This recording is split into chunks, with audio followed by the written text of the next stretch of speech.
Hello everyone, good evening and welcome back to my new blog. तो friend, आज है साल का आखिरी दिन और आज 2022 का लास्ट डे है। बस कुछ पल और बचे हुए हैं। 2-3 घंटे बाद 2023 हो जाएगा और मिक्सअप रहा, कुछ खास नहीं रहा 2022, लेकिन फिर भी जैसा गया जो बीता सब अच्छा है। और अभी हम शाम को चावल फ्राई करने जा रहे हैं क्योंकि हम लोगों के यहाँ सभी लड़कियां मिलके हॉस्टल में एक छोटा सा न्यू ईयर सेलिब्रेशन पार्टी रखी हुई है। तो हम लोग अभी एंजॉय करेंगे सब लोग साथ में। तो उससे पहले हमने सोचा कि खाना बना लेते हैं। तो अभी शाम के 8 बज रहे हैं और दिन में हमने जो चावल बनाए थे वही चावल बचे हुए थे, तो वही हमने सोचा चावल फ्राई कर लेते हैं। बस कुछ खास भूख नहीं थी क्योंकि खाना हम लेट खाए थे दिन में। तो यहाँ पे हमने मटर टमाटर और प्याज के साथ चावल फ्राई कर लेते हैं। सब्जी भी थोड़ी सी बची हुई थी, हम सब्जी चावल खा सकते थे लेकिन चावल थोड़ा सा कच्चा था, तो मैंने सोचा कि फ्राई कर देंगे तो खा लेंगे अच्छे से। फ्रेंड्स, वीडियो को एंड तक देखना क्योंकि जो पिछला वीडियो हमने अपलोड किया था उसमें जो भी क्वेश्चन आए थे उसके आंसर हैं केवीएस पीआरटी से रिलेटेड, तो वीडियो आप लोग पूरा देखना। तो हमने यहाँ पे चावल ढक दिया ताकि उसका जो कच्चापन था वो चला जाए। तो ये चावल फ्राई हो चुका है, अब हम खाना खा लेते हैं। खाना खाने तो चलिए हम दिखाते हैं कि क्या कुछ तैयारियां की गई हैं। तो ये देखिए, सभी लड़कियों ने मिलके बलून से सजा दिया है जितना हो पाया है यहाँ पे।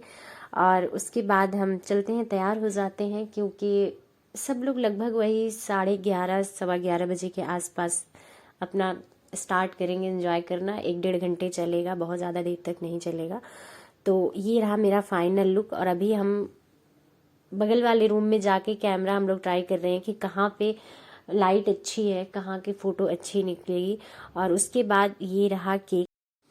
तो केक कटा, केक कटने के बाद सब लोग गाना बजा के डांस वगैरह थोड़ा बहुत किए।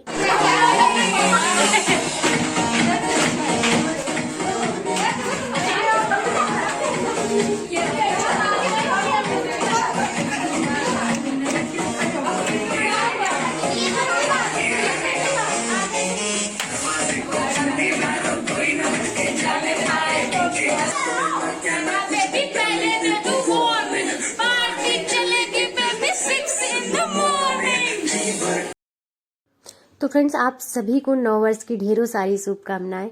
और यहाँ पे हमने ऑडियो म्यूट कर दिया है क्योंकि वीडियो पे कॉपीराइट क्लेम आ जाता है।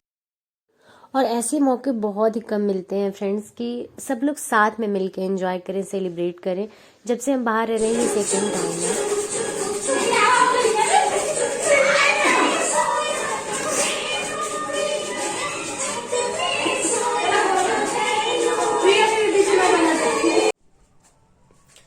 तो फ्रेंड्स, अभी रात के बज चुके हैं 2 और पार्टी खत्म हो चुकी है। तो चलते हैं, हम सब सोते हैं अब क्योंकि सुबह अर्ली मॉर्निंग जगना होगा। घर से फोन वगैरह भी आएगा, रात में घर पे बात नहीं हो पाएगी क्योंकि गांव में अक्सर लोग 9 साढ़े 9 बजे तक सो जाते हैं। तो सुबह अपनी बहनों से, अपनी मम्मी से, पापा से, सबसे बात करेंगे और उसके बाद अपनी स्टडी कंटिन्यू करेंगे। तो चलिए मिलते हैं सुबह। Bye bye, good night.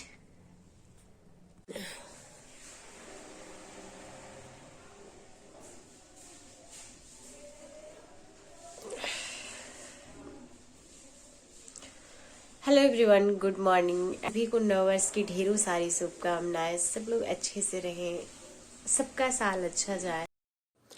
तो फ्रेंड्स, ब्रश वगैरह करने के बाद हम नहा लिए हैं। नहा के हम थोड़ी सी पूजा कर लेते हैं। और आप लोग ये मत सोचना कि ये बीच में जो अलमारी में सामान रखा है हम इसकी पूजा कर रहे हैं। जो ऊपर पेज लगे हुए हैं अलमारी में, कवरअप है अलमारी, उसमें हम भगवान जी को रखते हैं। और हम पूजा कर लिए हैं। पूजा करने के बाद हमने यहाँ पे चाय बना लिया, चाय पी लेते हैं, फिर मिलते हैं आप लोगों से। तो फ्रेंड्स, अभी हम चाय पी चुके हैं। चाय नाश्ता कंप्लीट करने के बाद हमने सोचा कि स्टडी करने से पहले आप लोगों के जो डाउट्स हैं उसे क्लियर कर दिया जाए क्योंकि एग्जाम में अब बहुत ज्यादा टाइम नहीं बचा हुआ है।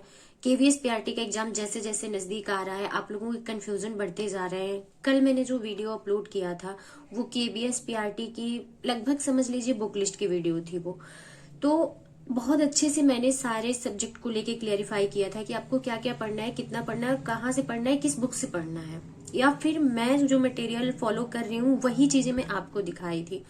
फिर भी आप लोगों के बहुत सारे क्वेश्चन आए सीडीपी को लेके, बहुत सारा कंफ्यूजन है आप लोगों को कि सीडीपी कहाँ से पढ़ा जाए। मुझे पता था ये क्वेश्चन आना ही है, क्योंकि अभी तक किसी भी टीचिंग एग्जाम में पीआरटी के इतना बड़ा पोर्शन सीडीपी का नहीं आता था। 60 नंबर की सीडीपी आनी है, तो कंफ्यूजन होना स्वाभाविक है। लेकिन वीडियो अगर आप लोगों ने पूरा देखा होता तो आप लोगों के डाउट्स वहीं पे क्लियर हो गए होते। मैंने बताया है कि अब तक मैंने जो सीटेट टेट या फिर सुपर टेट क्वालिफाई किया है उसमें हमने किस बुक को फॉलो किया है। मैं यूथ पब्लिकेशन की बुक फॉलो करती हूँ और अपने डिप्लोमा के नोट्स फॉलो करती हूँ। इसके अलावा अभी तक हमने कुछ भी नहीं पढ़ा है सीडीपी के लिए। अदर रिसोर्सेस हमारे जो हैं वो ऑनलाइन है। गूगल से मैं सर्च करती हूँ टॉपिक वाइज चीजें, और अगर मुझे उसका पीडीएफ चाहिए तो पीडीएफ ले लेती हूँ। अगर मुझे वहीं से पढ़ के हमारे डाउट्स क्लियर हो जाते हैं तो हम ऐसे ही पढ़ लेते हैं। जो भी उसका शॉर्ट नोट्स बनाना होता है 2-4 लाइन का, वो मैं बना लेती हूँ। होने की बिल्कुल भी जरूरत नहीं है। हाँ, 60 नंबर की सीडीपी है, थोड़ा एक्स्ट्रा एफर्ट लगाने पड़ेंगे, लेकिन सीडीपी एक ऐसा सब्जेक्ट है जिसमें थोड़ी सी अगर आप पेशेंस के साथ चीजों को समझने की कोशिश करिए तो बहुत इजीली समझ में भी आती है। तो आप सबसे पहला काम करिए, सिलेबस उठाइए। सिलेबस के एक एक पॉइंट्स को अच्छे से समझने की कोशिश करिए। उसमें क्या पूछ रहा है, कौन से पॉइंट्स आपके पहले से प्रिपेयर हैं और कौन सा आपको प्रिपेयर करना है, क्योंकि आपने सीटेट क्लियर कर रखा है पहले से, तभी आप इस एग्जाम में अपियर हो रहे हैं। तो सीटेट में बहुत सारे पॉइंट्स आपने पढ़े होंगे। उसके बाद भी आपको अगर लगता है कि आपका जो पॉइंट्स नहीं कंप्लीट है, आप बुक में उसके रिसोर्सेज देखिए, आपको मिल जाते हैं तो ठीक है, नहीं तो आप ऑनलाइन वेबसाइट सर्च करिए। ऑनलाइन रिसोर्सेज कलेक्ट करेंगे, वो आपके लिए बेस्ट ऑप्शन हो सकता है। क्योंकि मुझे भी पहले ऐसा लगता था कि केवल बुक पढ़ना चाहिए, बुक फॉलो करनी चाहिए, लेकिन आपने 2019 का क्वेश्चन पेपर अगर उठा के देखा होगा सुपर टेट का, तो उसमें आरटीई एक्ट को लेके एक क्वेश्चन आया हुआ था, और वो क्वेश्चन 99% स्टूडेंट्स के गलत हुए थे, क्योंकि सबने एक ही रिसोर्सेज फॉलो किए थे। वो लगभग किसी भी बुक में आपको क्वेश्चन नहीं मिले थे। मैं एग्जैक्ट, हमें वो क्वेश्चन याद नहीं है, मैं वो क्वेश्चन अगर देखूंगी तो मैं आपको कम्युनिटी पोस्ट में डाल दूंगी। आप उस क्वेश्चन के आंसर ढूंढिएगा, जो भी आपने रिसोर्सेज फॉलो किए हैं सीटेट के लिए, क्या आपको वो मिलता है क्वेश्चन। आपको ये आइडिया मिल जाएगा कि जितनी एजुकेशन पॉलिसी है या फिर एनसीएफ है या फिर आरटीई एक्ट है, उससे हम ऑनलाइन सर्च करते हैं, जितनी डिटेल उसकी मिल जाती है उतनी हमें ऑफलाइन में नहीं मिलते हैं। इसलिए आपको कुछ पॉइंट्स के लिए ऑनलाइन वेबसाइटों की मदद लेनी चाहिए। उसके बाद जो पॉइंट्स आपको नहीं समझ में आते हैं, जैसे थ्योरी वगैरह हो गई, उसके लिए बहुत अच्छी अच्छी यूट्यूब पे वीडियो जो कि फ्री में अवेलेबल है, आप वहां से पढ़ सकते हैं।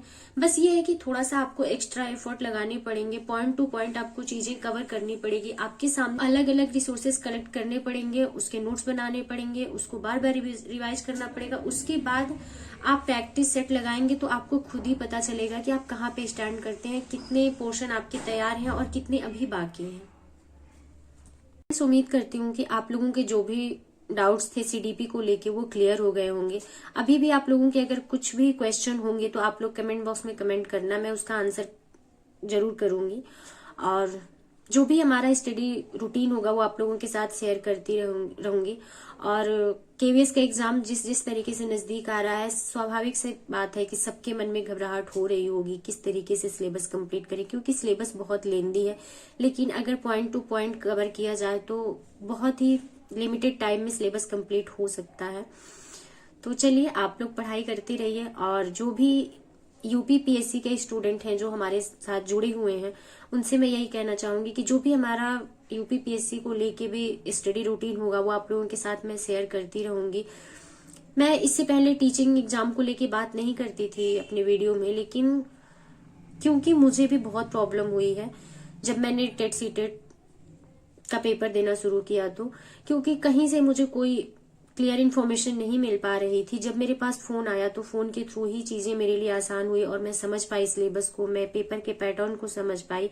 क्योंकि हमारे पास इतनी मनी नहीं थी कि मैं कोई बड़ी कोचिंग ज्वाइन कर लूं या कोई भी कोचिंग में ज्वाइन करूं और चीजों को समझूं, तो इसलिए मुझे बहुत ज्यादा सफर करना पड़ा है। इसलिए मैं सोच रही हूँ कि जो एक्सपीरियंस मेरा है वो मैं आप लोगों के साथ शेयर करूं, और आप लोगों की स्टडी में अगर 0.1% की भी हेल्प कर सकती हूँ तो बहुत लकी फील करूंगी मैं अपने आप को। तो जो भी आप लोगों की क्वेरीज होगी उसका आंसर करने की कोशिश मैं जरूर करूंगी। और यही उम्मीद करती हूँ कि आप लोग हमसे जुड़े रहेंगे, अपनी तैयारी करते रहेंगे। तो चलिए मिलते हैं नेक्स्ट वीडियो में। वीडियो को यहीं पे एंड करते हैं। और पीछे के बैकग्राउंड जो भी होंगे फ्रेंड्स, उसको आप लोग इग्नोर करना, क्योंकि बहुत ही छोटा रूम है मेरा और सारा सामान इसी तरीके से रखा रहता है। तो पर